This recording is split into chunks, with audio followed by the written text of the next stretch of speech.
ఎట్టి పరిస్థితుల్లో 9 రోజులు మాత్రమే చేయాలి వినాయక చవితి.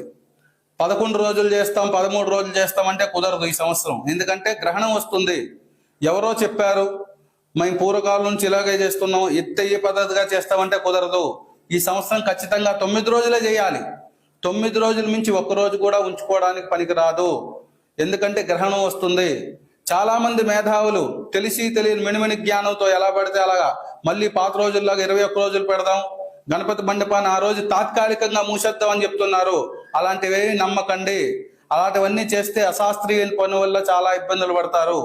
ఎన్నో వేదాంగాలను అభ్యసించి ఎంతో స్టడీ చేసి చెప్తున్న విషయము. ఏదో ఛానల్లో ఇంటర్వ్యూ కోసమో లేదో వ్యూస్ కోసమో చెప్తున్న విషయం కాదు. ప్రజలు అప్రమత్తంగా ఉండాలి ఈ విషయంలో. ఎందుకంటే 9 రోజుల మించి మండపంలో గణపతిని కానీ ఉంచినట్లయితే మనకి చాలా అరిష్టం జరుగుతుంది. ఆ గ్రహణ శూల తగిలిందంటే మనందరికీ కూడా చాలా పాపం సంభవిస్తుంది. జాగ్రత్త.